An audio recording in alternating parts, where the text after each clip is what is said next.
आगे बढ़ते हैं। कल्याण ज्वेलर्स एफएनओ का टॉप गेनर, आज 13% ऊपर है ये स्टॉक।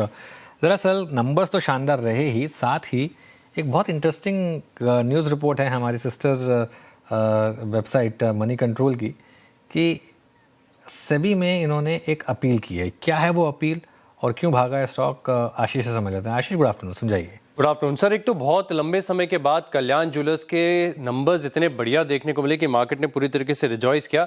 तो पहले मैं एक बार आपको नंबर्स बता देता हूं, फिर मनी कंट्रोल एक्सक्लूसिव की रिपोर्ट भी आपके साथ शेयर करेंगे।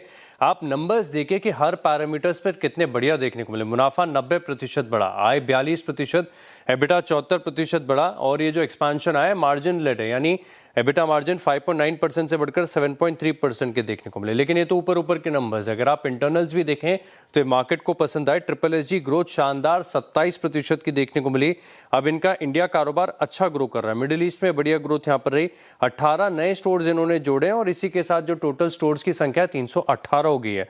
अब आगे की जो स्टोर जोड़ने की गाइडेंस है ये भी बहुत बढ़िया, बता रहे हैं कि 80 से 90 स्टोर जो है ये मध्यम अवधि में जोड़ेंगे, और इसमें 6 से 7 स्टोर जो है इंटरनेशनल भी देखने को मिलेंगे। तो अपने आप में मार्केट को ये काफी ज्यादा पसंद आया।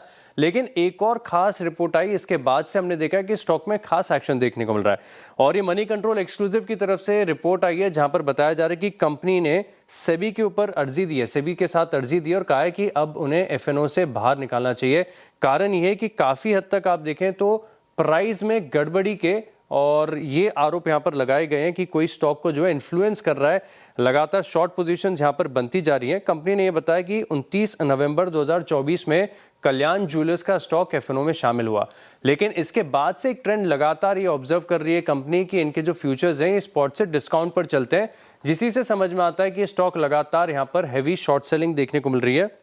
इनफैक्ट सिर्फ इतना ही नहीं, ये बता रहे कि 7 जनवरी 2025 को कंपनी में कई तरह की अफवाहें उड़ाई गई, और इसमें अगर आप देखें तो कुछ अफवाहें ऐसी थी कि प्रमोटर्स की गिरफ्तारी हो चुकी है, जो फंड मैनेजर्स ने यहाँ पर निवेश किया उन्हें ब्राइब दिया गया है। तो ऐसी खबरें जब निकल कर आई तब इस स्टॉक में हमने देखा है कि लगातार गिरावट है। इनफैक्ट कुछ और इंस्टेंसेस कंपनी ने बताकर ये भी कहा है कि जैसे इनके क्वार्टरली अपडेट्स आने वाले होते हैं उससे पहले हैवी शॉर्ट बिल्टअप देखने को मिलता है। तो प्राइस में गड़बड़ी जानबूझकर की जा रही है, और इसी के चलते अगर आप देखें तो सेबी जो मार्केट रेगुलेटर है यहाँ पर कंपनी ने दरखास्त देकर कहा है कि अब इनके जो स्टॉक्स हैं इन्हें एफएनओ से बाहर करना चाहिए।